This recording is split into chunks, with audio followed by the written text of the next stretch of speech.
Nah, sekarang saya berada di Kota Tua dan saya akan menuju ke Museum Fathahillah yang berada di tengah-tengah Kota Tua ini. Nah, Kota Tua ini tuh berada di Kecamatan Taman Sari yang berada di Jakarta Barat.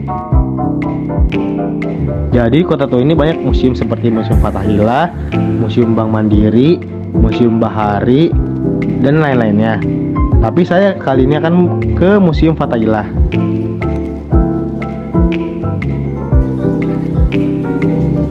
Nah, pada saat saya berkunjung ke Museum Fathahillah ini, ada beberapa turis yang ingin masuk ke museum ini untuk melihat sejarah-sejarah yang tersimpan di museum ini. Pada saat saya ingin memasuki Museum Fathahillah ini, dikenakan tarif sebesar Rp5.000 per orang. Dan dengan harga segitu, kamu bisa melihat dan mengeksplor apa saja sejarah yang terdapat di museum tersebut.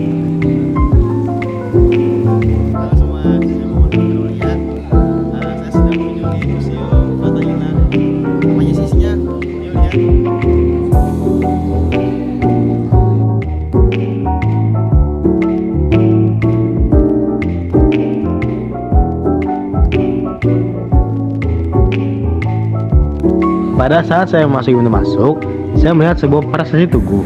Nah, prasasti Tugu ini adalah salah satu prasasti yang berasal dari Kerajaan Tarumanegara.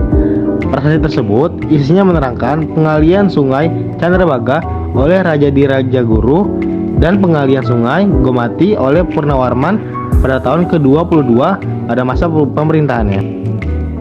Di papan tersebut terdapat yaitu cara pemakaian alat batu, yaitu alat serpi baik yang diretus maupun tidak biasanya mempunyai ukuran yang cukup nyaman untuk dipegang dengan tangan, terutama dengan telunjuk, jari tengah, dan jempol. Serpi berukuran besar dipakai dengan digenggam dengan seluruh tangan. Serpi dapat digunakan untuk mengiris, memotong, meraut, atau mengupas sesuatu. Sementara belium dalam pemakaiannya harus diikatkan pada gagang. Nah, di sini selanjutnya ada wilayah peninggalan kebudayaan Buni. Nah, kebudayaan Buni adalah kebudayaan tembikar tanah liat prasejarah yang berkembang di pesisir utara Jawa Barat, Jakarta, dan Banten sekitar tahun 400 sebelum Masehi sampai 100 Masehi. Dan mungkin bertahan sampai 500 Masehi. Kebudayaan ini dinamai berdasarkan situs arkeologi pertama yang ditemukan, yakni di Desa Buni, Babelan, Bekasi, sebelah timur Jakarta. Dan di sini ada macam-macam gerabah Buni.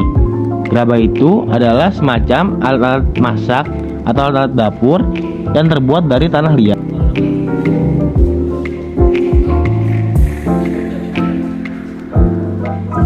Nah, di sini ada yaitu dari Buni ke Jabodetabek. Nah, peninggalan arkeologi yang ditemukan di Jakarta dan sekitarnya memiliki ciri yang serupa dengan kompleks gerabah Buni, yaitu temuan berupa gerabah dari berbagai bentuk seperti beliung persegi, artefak logam, manik-manik, dan lain-lainnya.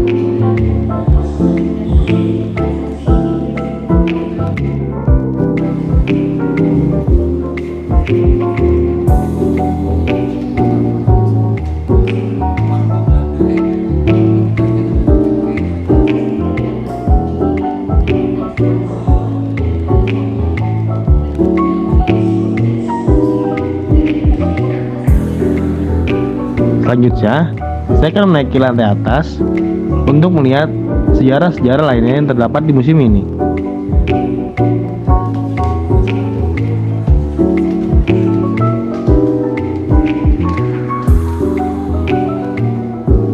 Saat saya masuk ke lantai atas, saya melihat seperti ada bangunan, perkampungan, dan toko berbata.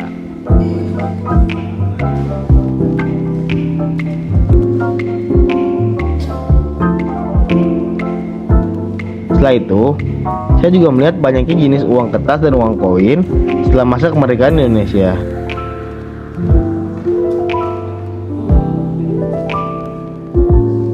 Nah, di sini juga terdapat perlengkapan rumah tangga di Batavia atau yang sekarang kita kenal dengan Jakarta. sekarang saya masuki kampung Oma London. Nah, di sini tuh banyak sekali terdapat furniture seperti lemari, kursi, meja, dan lain-lain. Nah, sekarang saya masuki balai kota.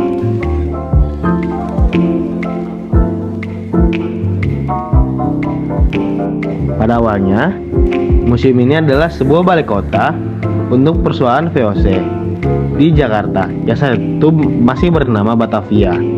Bangunan ini didirikan 1620 dan memiliki banyak fungsi dari urusan hukum hingga pajak. Di sini ada sebuah lemari kuno yang bernama Si Penkas.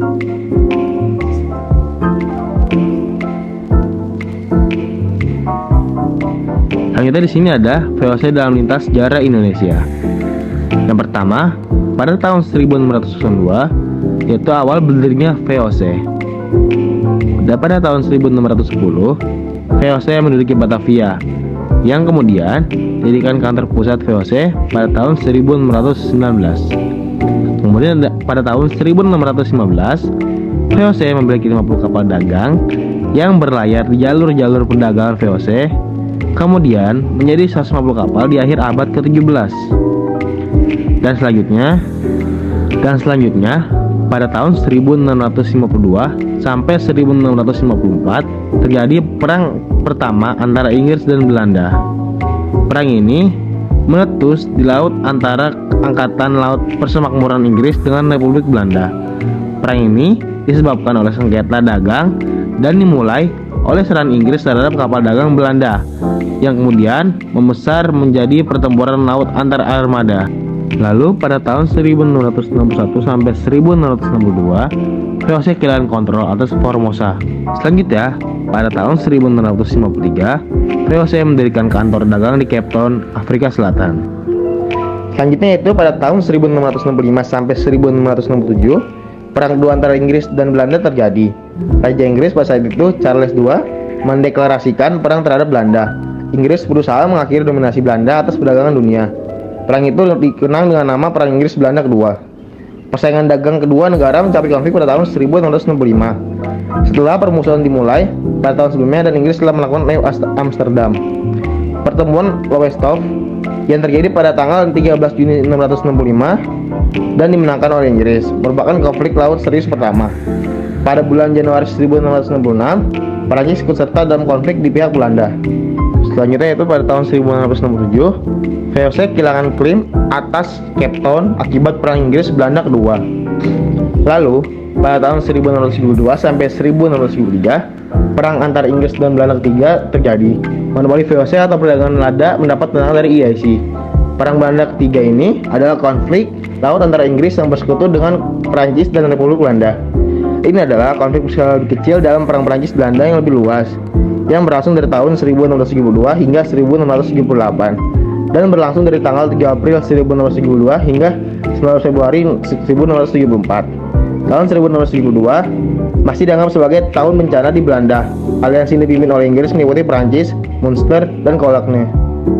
Lalu beberapa tahun kemudian, pada tahun 1780 sampai 1784, perang Inggris-Belanda keempat terjadi. Inggris memblokade semua kapal VOC yang mendekati Belanda.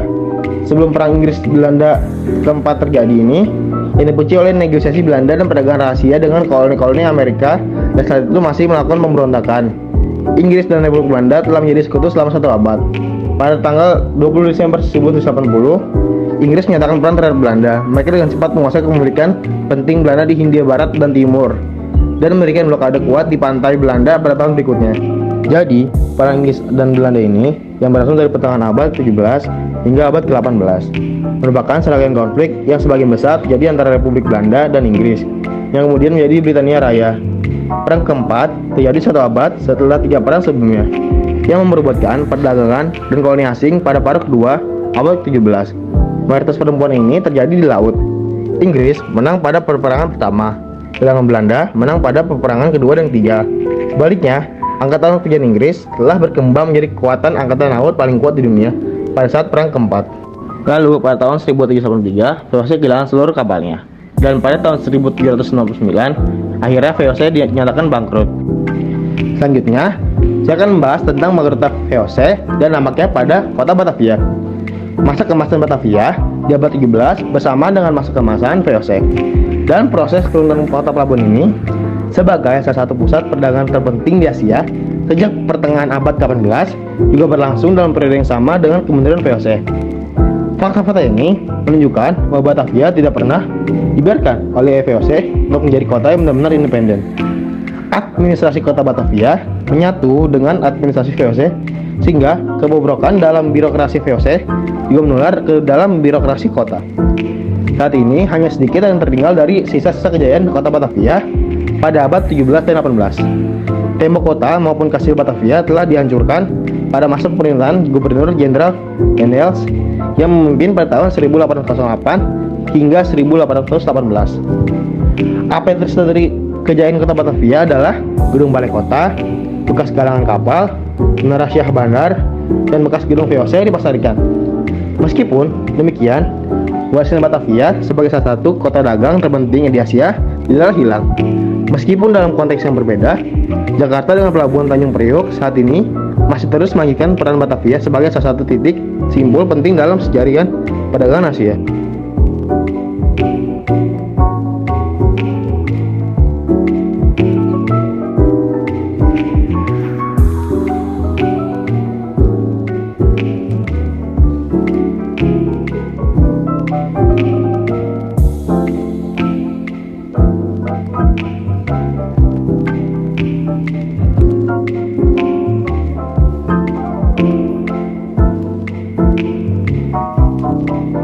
Pada tanggal 11 September 1508, Raja Portugal yaitu Raja Manuel mengirim Lopes de Sequeira dengan rombongan mendarat di Malaka. Awalnya utusan ini disambut baik oleh Sultan Malaka. Namun, akhirnya 18 orang berkebangsaan Portugis telah ditangkap dan dipenjarakan di Malaka. Rombongan Portugis telah meninggalkan Malaka setelah permohonan untuk melepas tawanan ditolak. Pada tahun 1509, Portugis untuk pertama kalinya melancarkan serangan, namun tidak berhasil menghancurkan Malaka. Kali berikut pada tanggal 24 Juli 1511, Malaka jatuh ke tangan Portugis saat Sultan Mahmud dan putranya Sultan Ahmad melarikan diri ke Johor. Berakhirlah riwayat Kesultanan Melayu Malaka yang berdiri di kota Malaka selama 111 tahun.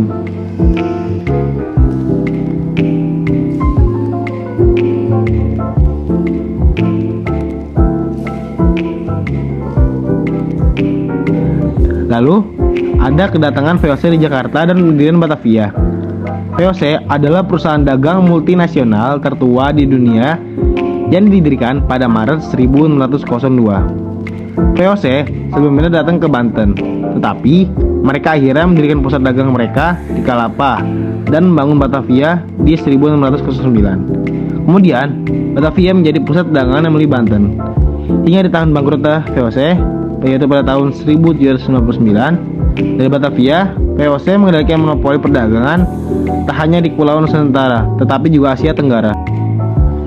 Pada 1610, perjanjian pertama antara Pangeran Jakarta atau penguasa Wijaya Krama, penguasa Jakarta dan VOC yang mewakili Jacques, pertama kali dilakukan dengan amanat dari zaman Belanda, Martius untuk membeli kesuburan tanah. Lalu pada tahun 1615, Inggris mengadakan perjanjian dengan Pangeran Jakarta untuk mendirikan benteng dan kamar dagang di barat Sungai Ciliwung pada 1618. Persaingan antara politik dan ekonomi antara Inggris, Belanda, dan Banten semakin meningkat dan memanas.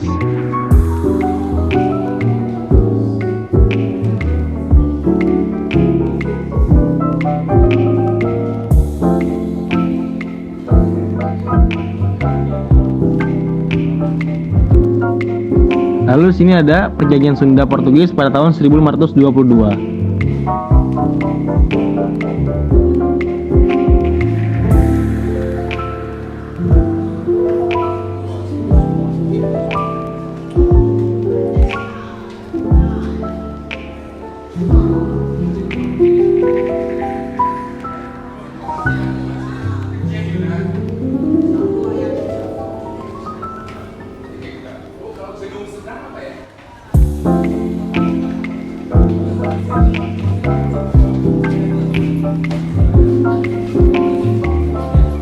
Jadi tadi tuh di museum itu ada sejarah Portugis, VOC, dan juga sejarah kota Jakarta.